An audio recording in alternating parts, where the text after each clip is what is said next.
Hello, Almut. Hi, Bob. How are you? I'm okay under the hmm circumstances. I know that feeling. That's what we're going to talk about, the circumstances. Let me introduce us first. I'm Robert Wright, editor-in-chief of the Non-Zero newsletter. This is the Non-Zero podcast, and you are Almut Rochowanski, give or take a mispronounced Well syllable. done. I'll bet you say that to everybody. Um, the anyway, you've been on here once before. And today, what we're going to talk about, I think we talked a little more about foreign policy and Ukraine war before. Today, we're going to talk about American politics largely, not exclusively, and in particular, the issue of the Trump administration's authoritarian tendencies, how worrying they seem, what maybe what people can do about the situation if they are concerned. In any event, you have a distinctive perspective on all this. For one thing, you're from Austria, so you're probably more conversant than I am in the kind of versions of authoritarian drift that are afoot are said to be afoot in parts of Western Europe. But uh, even more interestingly to me, you spent a couple of decades in activism, largely in post-Soviet nations, including Russia, Belarus, Ukraine, and others. And as a result, you've seen authoritarianism firsthand and have a distinctive perspective in that regard. Um, so I guess I might start out by asking you, are there things going on in America now that seem kind of hauntingly familiar? Oh, let me add that I want to add that you are at the Quincy Institute for Responsible Statecraft. You're a non-resident fellow I'm a there, which non-resident wasn't true fellow. the first time. That we talked. Congratulations. Thank you. So yeah, my affiliation with them is very tenuous as a non-resident fellow. And I'm of course speaking only in my private capacity, and I think it's so what's haunting or what's triggering, I think, is primarily the way that authoritarian or quasi or proto-authoritarian violence and oppression manifests in the lives of the people who are affected by it. Um, because on the other end of the like on the other side of the equation, like where does this authoritarian term come from? What are its causes? Things are actually quite different from all these countries, right? Like, so the circumstances are very, very different everywhere. Um, you know, so to me, what's like completely triggering, like just completely triggering, is I spent much of my adult life reading human rights reports. And so like story after story after story of like, they knocked at the door. It was late at night. They were masked. They didn't identify themselves. They grabbed my husband. My wife was heavily pregnant at the time. They didn't tell him. They didn't tell the family where they were taking him. The lawyer wasn't able to get in touch with him. I've read this 1,000 times. Like I've read those same stories 1,000 times, except like they were like from Chechnya, right? So that's it's really, it's like a bit of cognitive dissonance. But then sort of on the first level, but then on the second level is that, you know, there's a lot of sort of like critique of what, some people call it Cold War liberalism. There's a book out, like Kenneth Roth, the longtime former head of Human Rights Watch, has published his memoirs, and there's some critical reviews coming out, and they're all basically saying like the human rights model of that post-Cold War moment fell short in so many dramatic ways. And I, as someone who worked very closely with Human Rights Watch at times and really loved them as like sort of the people who worked there as an organization, like they're one of the few organizations that are nicer and better behind the scenes than on the outside, I should say. But I noticed that deficiency for a long time. And I think what I mean by that is that I was always interested. So, like the Human Rights Watch model, and really the model of all human rights law and human rights lawyers, is like there's a norm and they should not break it.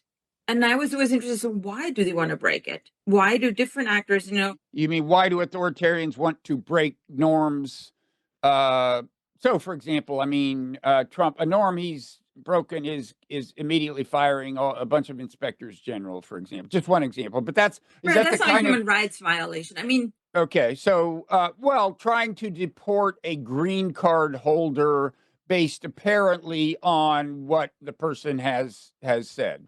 those are like there are several layers of human rights Okay. violations in this. Like there's immediate like freedom of speech, but also right to family life, right to due process, right to habeas corpus. Like all of these things are immediately Hmm. just sort of like violated. Now, when it comes to firing people and destroying institutions, like from a purely human rights perspective, me also, being Hmm. European, it's like, well, if you had better labor laws, it wasn't so easy to fire people, then they couldn't just do that just as easily. So that's always also one of it's like, but yeah, I was always curious, like, why do those who hold power, and it doesn't always have to be a state, and it doesn't always have to be an authoritarian, plenty of liberal democracies, even the best ones, constantly violate people's rights all the time. They do it more so with groups that are marginalized, the migrants, definitely biggest group of them, but also, the homeless or women, minorities. So the question is, but someone who holds power and violates people's rights, that's, men in the patriarchal order violate women's rights all the time. So the question was always We like, should add that you've done a certain amount of feminist activism, and if we have time, I would like to get that's my around red line. Like I've been a feminist to activist since the third grade. yeah, if we have time, I'd like to get around to the kind of feminist peace idea, the idea of a feminist approach to peace. But on this issue of back to the norms violation, so you're saying you initially that Human Rights Watch did make a big deal of noticing when norms had been violated, whether or not laws had been, and they kind of drew the line there, and you were for a time This curious is about that, or do I much have that wrong? bigger than Human Rights Watch. I mean, this is basically the framework and the approach of doing human rights work and thinking about human rights is that the law, that a norm was broken and that it must not be broken, But you very rarely, as a human rights activist, as a human rights lawyer, as someone who thinks about human rights, you never ask, like, why was this norm broken? And I think part of that is because you don't want to find justifications, right? And also because it's irrelevant, right? Like, very often, like, whatever justify, like, like a man who slaps his girlfriend, if you ask him, well, why did you do this? He says, well, she was annoying or she talked back at me. And you don't ever want to go there because you don't want people to come up with justifications, because a lot of people will find them plausible, even though they're inadmissible, they're unacceptable, and they make no difference. They're irrelevant, right?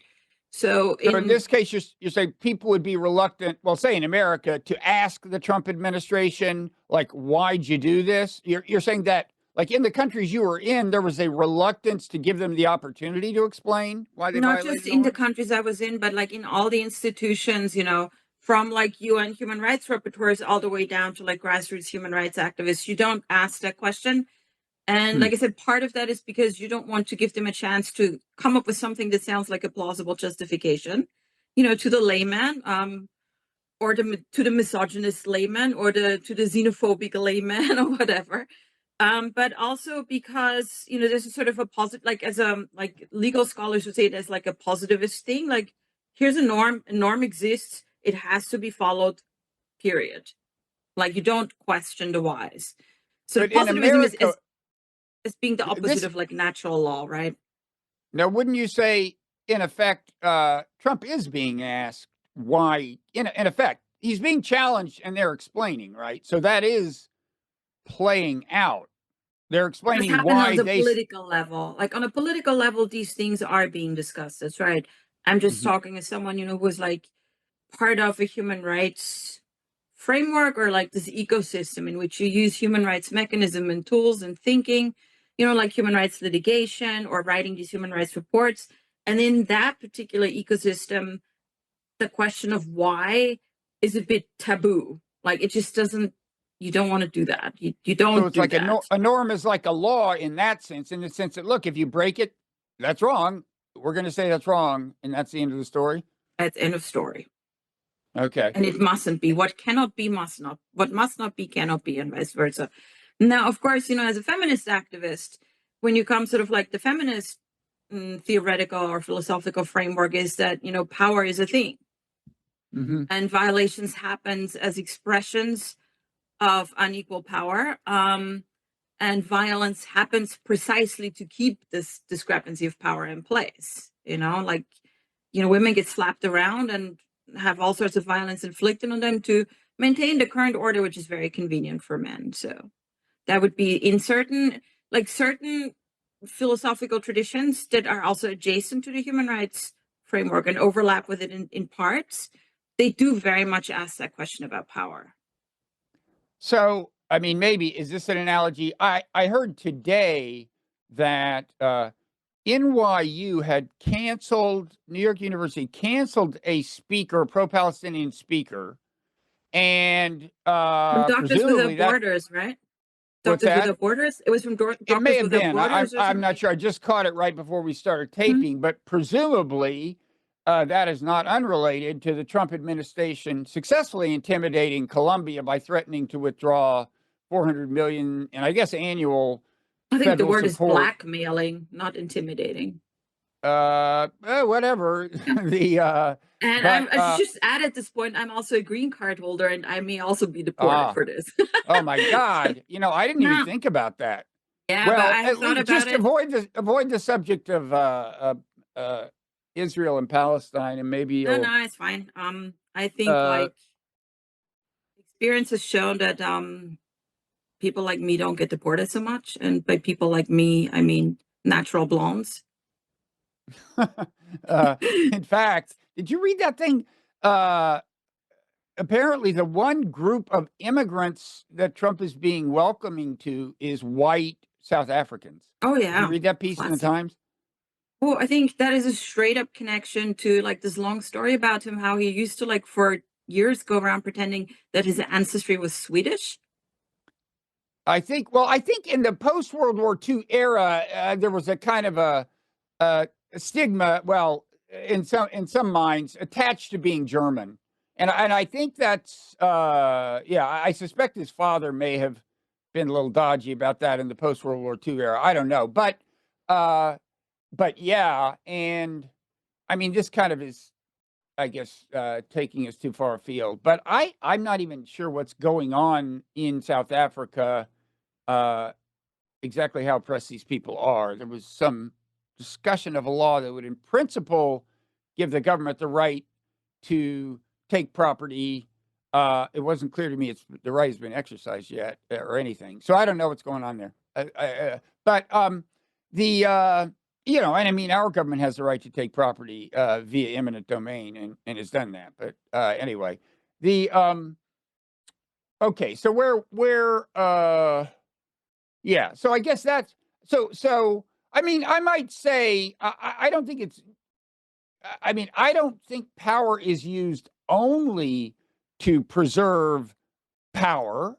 I think it is used to preserve respect for power, but often to other ends. I mean, for example, there is an agenda on this Palestinian speech thing, right? Like, there's a specific interest group that is being served here, and on and there are other interest groups that are being served with the immigration restrictions. And I gotta look, I'm not on immigration, I'm not like open borders. I mean, governments have the right to have immigration laws. What bothers me is how cruelly and arbitrarily how much arbitrariness and cruelty is involved in the way Trump wants to make a transition to a different policy.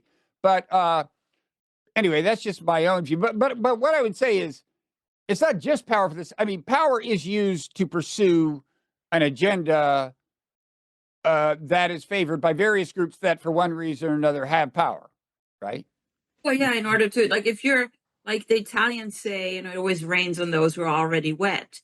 If you have power, you use that power to accrue more Hmm. resources and more benefits to yourself and more security. And Hmm. you can't just, and inevitably that turns into the projection of power and violence onto others. It almost always Yeah. does. Exploitation, whatever. Yeah. In our email exchange, you said something about how the origin story compared to the authoritarian countries you had been in, done work in, that Trump's origin story, let's see, how did you put it? Let me see. The origin story of his anti-democratic and arbitrary instincts in politics is very different from most other authoritarians around the world. By that, you just mean we're looking at what was once perhaps a more robust liberal democracy in the process of transition, or what? Well, I mean, just very obviously, like American history is very different from the history of, say, Hmm. Uzbekistan, right? Hmm. But if you look at the post-Soviet authoritarian profile, um, more often than not, still, or until very recently, um, the authoritarian post-Soviet rulers are people who were the rulers of these places during the Soviet period. They came out of a, almost totalitarian system. And Hmm. even if they weren't rulers already at that time, they grew up under that, and they often had come to positions of considerable influence in the institutions of these states. And then they also, like they're also doing this in these conditions of just incredible, like reinvention of these states, renewed state building, nationalism, but also like the most unprecedented wealth transfer in like human history in like this short Hmm. period of time. So it's very hard to compare the two. I mean, I don't want to talk about psychology necessarily because like this on the psychology thing, things are probably, I'm guessing, more similar between these personalities, but I don't know if like there are probably other people who are better qualified at talking about that, like the personality Well, if profile you of your typical I vegetarian. actually am very interested in this subject, and none of us are licensed psychologists, so we're on equal footing. If you want to say anything. I um I don't I yeah. I mean,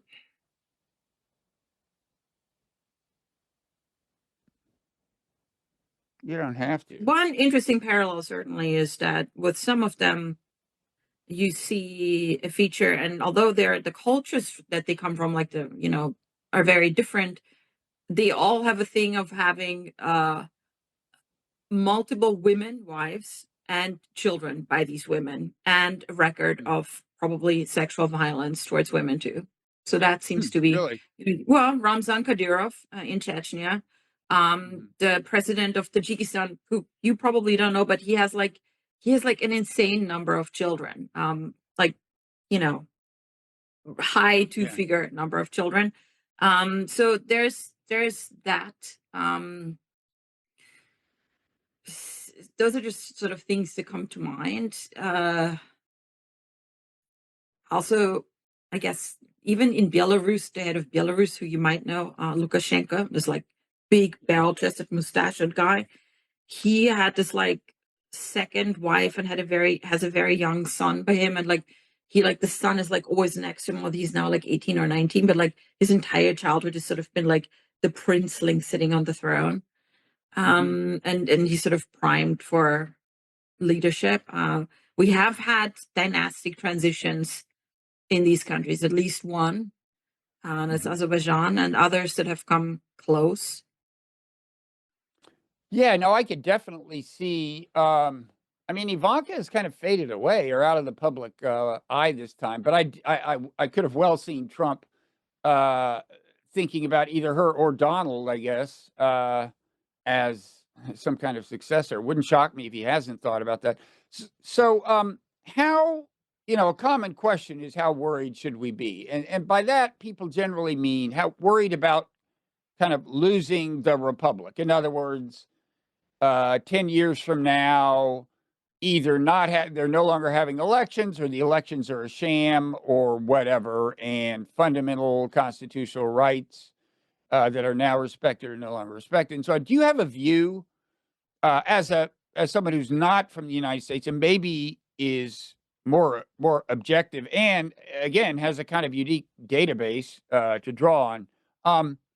Do you have a view on that? Like how worried we should be? I mean, I would say like all of this happens on a grade, right? Like you're on a curve. Like this is already it has already happened in a way. And positionality comes in very much here. Like if you've been a migrant, belonging to certain groups of migrants in this country, this has already been your reality for a very long time, for decades possibly. It's not for nothing that ICE has the reputation that it has. It's just, until recently, this happened to migrants of different classes, and now it happens to migrants who are at Ivy League graduate programs. That is new, Hmm. right? So, but this is, in many ways that has already been true. I mean, and certainly, like It's the also warnings have been happening. there.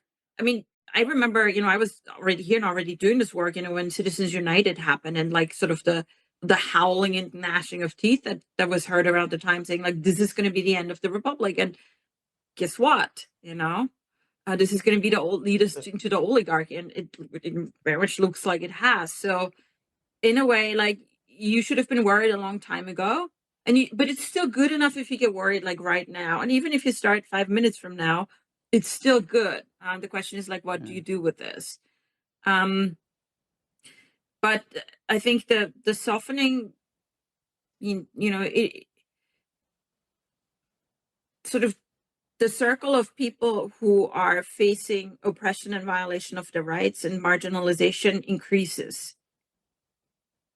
Uh, and But there's also a change in the in which rights, an expansion of which rights are being violated. And so, for example, it's true that now immigrants at Ivy League universities have to worry, but it's also true that they have to worry about a different thing, which is like what they say about foreign affairs, right? Which is not the reason that immigrants from Latin America were being rounded up. And of course, one concern is that now that the violation of that, well, whether or not it's a violation in these cases is for the courts to decide when they're not U.S. citizens. But the concern is that the suppression of speech, now that they've used kind of the category of immigrant to expand what's being suppressed, right, to speech, that will spread, the suppression of speech will spread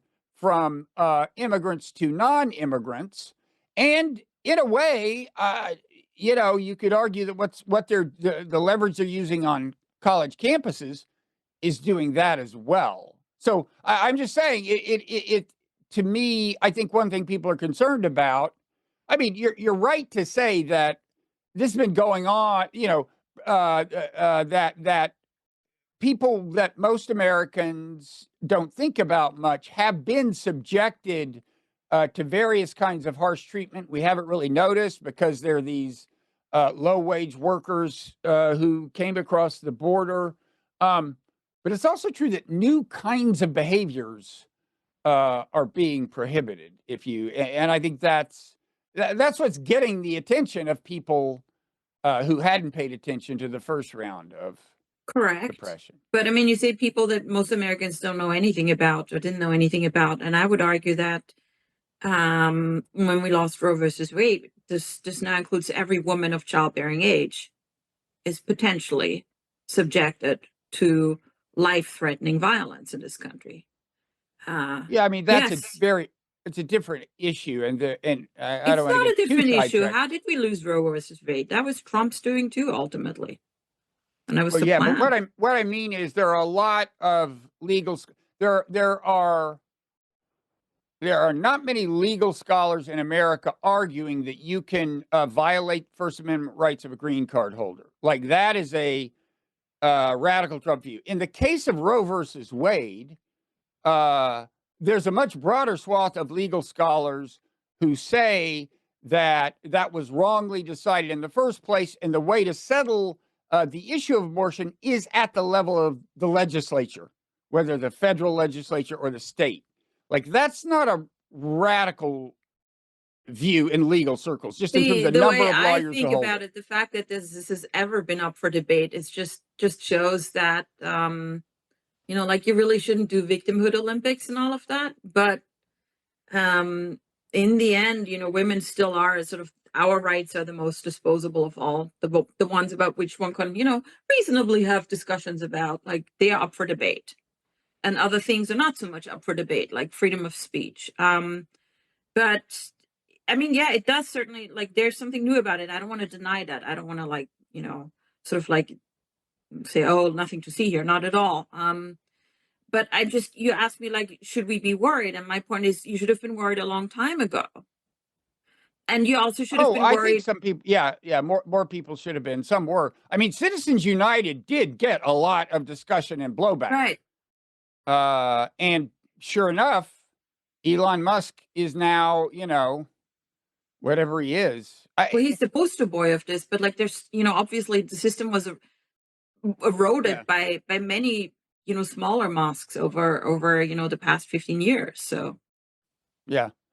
How much you mentioned you use the term oligarchy. Uh how much does this remind you of the oligarchies you saw in say Russia or Belarus or wherever? I mean, are there differences you point to when people use that word, or do you feel that yeah, increasingly America has all of the most pernicious elements of oligarchy? um there are of course massive differences. Like you could argue that the oligarchs that came out of the fall of the Soviet Union were basically just thieves. They just stole stuff. They didn't, like, they weren't self-made men. But Hmm. then there would be people who would say that, if you get that rich that quickly, or if you get that rich ever, period, you're clearly stealing people's labor from them, right? Like you're not becoming rich because you work a million trillion times harder and better than everybody else. Like you're taking it from someone else. So, but they did sort of steal it in a very blatant way. It's a very interesting thing because, like, we've been talking about Russia and Ukraine, and Russia is the country which, after a decade of oligarchy, said that's it. This is famously what Putin did. He called in the oligarchs. He says, like, Hmm. you're either going to submit to the state's power, um, or I will end your power here and take your money. Hmm. And most of them said that's fine. Some of them took the money and left the country, and a few resisted, among them Khodorkovsky, and he went to prison for it, right?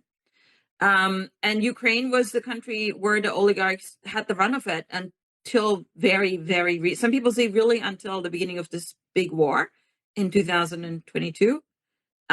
Whereas I would think, I was just seeing a list of Ukrainian oligarchs today. And some of them are still oligarchs and still extremely wealthy. And these people are like the ultimate comeback kids, in Ukrainian politics and anything. I don't think they will be gone. Hmm. We should not underestimate them. So like that was, so it's like there are many differences between Ukraine and Russia in their post-Soviet political development, and one of them was that Ukrainian, like the sort of the landscape of oligarchy was always much wider and bigger in Ukraine and more diverse. And as a result, it was really impossible for, centralized political power to put an end to them. They basically ran the place in many ways, Hmm. which is also used as one of the explanations for why, Ukraine never realized its what looked like its tremendous economic potential. And so sometimes I gather in Ukraine, the different oligarchs would engage in political conflict in the sense of supporting alternative presidential candidates and stuff. So there was jockeying for power among the oligarchs, but the jockeying was allowed. Whereas what Putin said is there's one kind of acceptable political involvement for an oligarch. You support me. Otherwise, you stay out of politics. You can keep your money, fine, but you so that is the difference. It was Well, a you more stay out of competitive oligarchy, politics, to the point of you don't challenge me right? and my model of this. I mean, in Ukraine, so like they were never forbidden. There was just nobody there who would have ever been able or wanted to actually do that. But there were, I mean, if you do sort of a deep dive, there were different models of oligarchy even in Ukraine. Some of them were more extractive, and some of them were more productive. Like there were some that wanted to maintain these like old Soviet industries and keep them going and sort of like invest in them. And then there were others that were basically just wanted to, like, sell them for scrap as quickly as they could.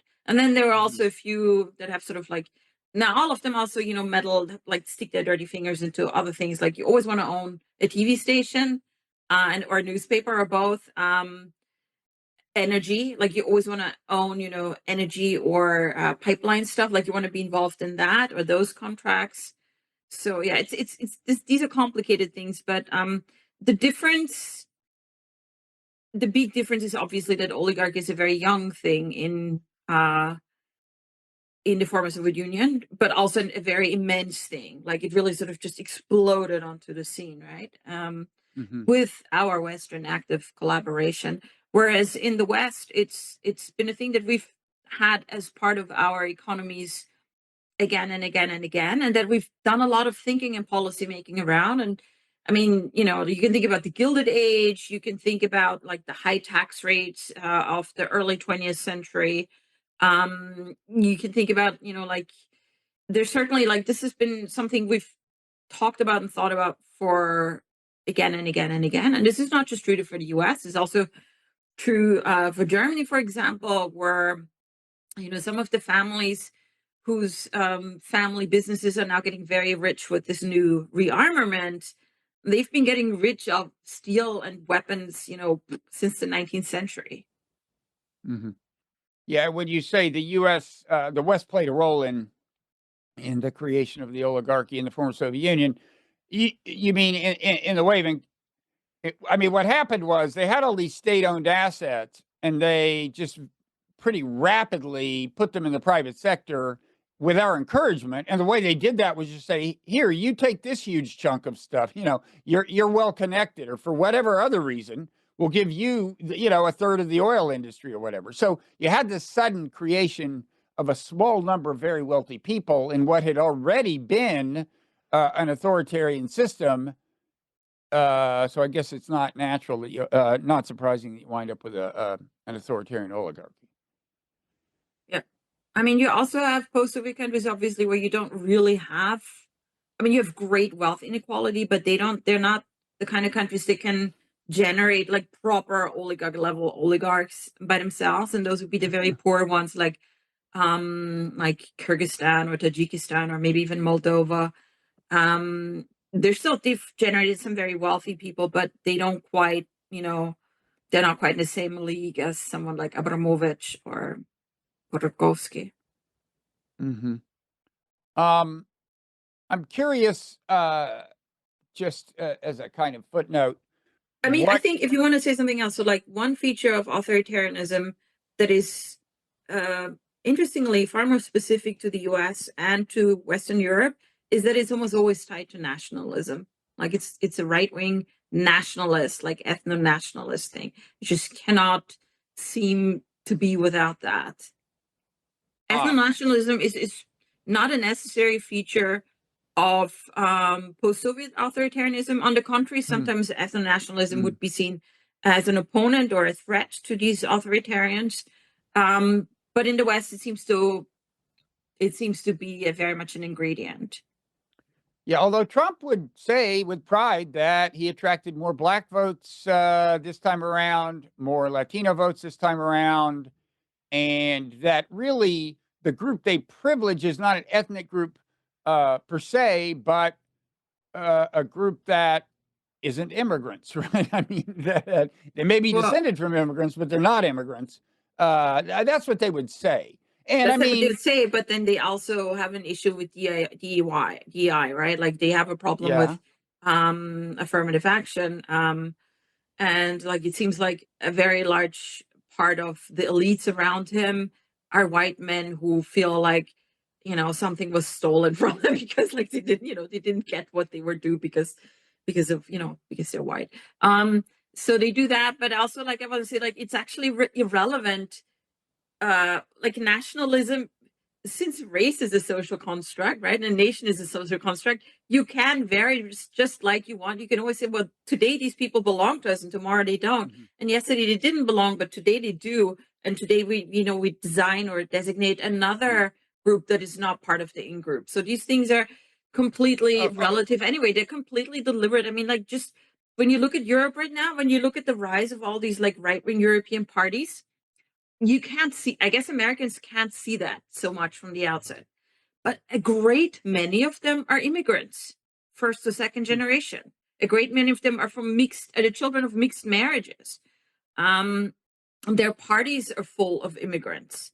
I mean, you literally have in Germany today, and in Austria too, you have young, sort of Turkish, Austrians and Germans of Turkish origin.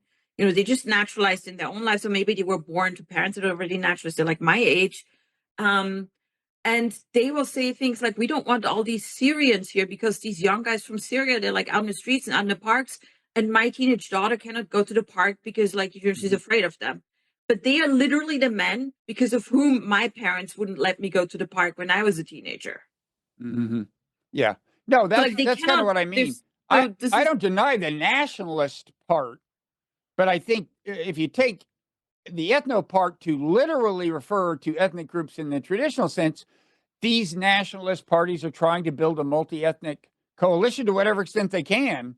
And that said, I also agree that, for example, in the anti-DEI campaign, they are happy to draw on the emotional power of any whites who resent that, not on grounds of carefully thought out principle about whether affirmative action is the way to approach civil rights, but rather just out of racist reasons. They definitely draw some emotional energy from ethnic antagonism. I agree with that, but I at the same really, time, I they are really, I really yeah. do think it's so important to always keep reminding ourselves that all of these categories are completely made up and that they're relative and that they're situational. Like, who's in the in group, who's in the out group, it can change Hmm. at any time. And I remember this so well because, like, you might remember, like, one of those big old sort of fathers of this new European right wing was this Austrian leader Jörg Haider, right? This guy who, like, started Hmm. rising in the 80s and the 90s and became like the big boogeyman of the European far right at a time when not every country had them, right? Like, back then in the 90s, that was a rare thing.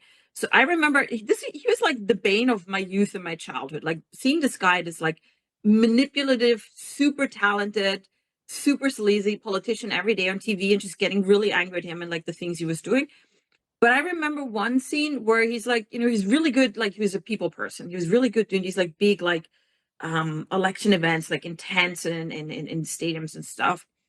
And like one of these events, like this like, Turkish guy, Turkish immigrant guy, like, as we would see them at the time, dark hair, mustache, sort of pushes head to the stage, reaches his hand out to him and says, like, I'm Turkish, but I really like you. And Jörg Haider, without beating an eyelash, doesn't skip a beat, says, well, we've never had a problem with the, like, what did he say? Like, the hardworking and industrious Hmm. immigrants, right? Like, Hmm. so these people, they're Yeah. so good at this, right? They're so good at, divide and rule. We should and we should always remind ourselves out that if we feel Right. comfortable because it's not actually racist and actually it's multi-ethnic and they bring certain people in, we should always remember that it's very easy to create in groups and out groups. Yeah.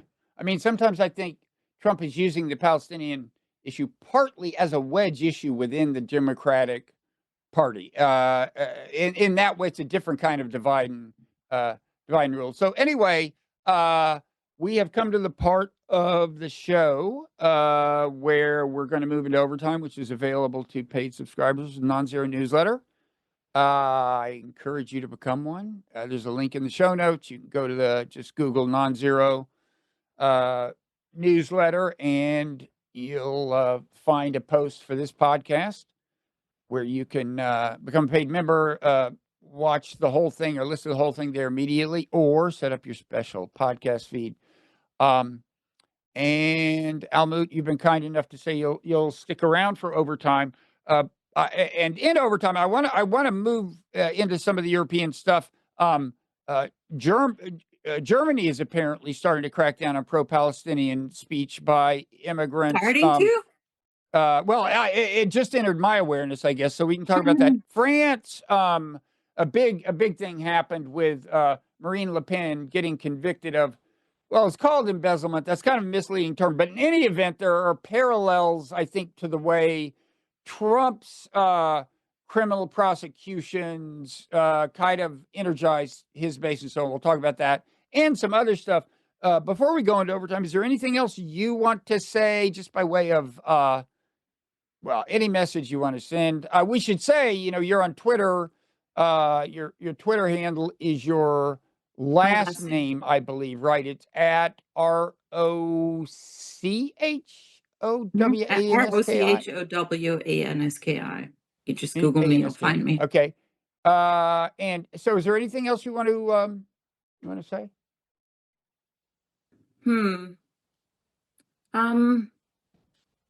Well, like I said, I do want to tell people, like, don't wait until the moment when you feel now is the time to get worried. Be worried now, but also, like, the way to survive this and to come out of it one way or another is to be kind to people and to help others. Like, it really is as simple as that. Like, this is the way to be resilient to authoritarianism, is to, like, insist on keeping your community a good place for everybody. So be kind to the kind of initial victims, in a sense. I mean, Yes. the people who are bearing Yes, the but brunt of it right also now. I mean, there are always people around you who need kindness and who need help. And, like, you just look out to that. Like, don't let things fray. Don't let people around you be desperate. Like, I mean, it Mhm. sounds sort of like trite, right? But, like, I've seen this in, like, communities that have been affected, either post-conflict or authoritarian, or places that are experiencing serious human rights crises. The way for people to come out the other end is to, like, refuse to be brutalized by it. Mhm. Okay, well, thank you. So, with that worthwhile message, we will transition into overtime. Thanks for everybody who's followed us so far. Hope to see you there.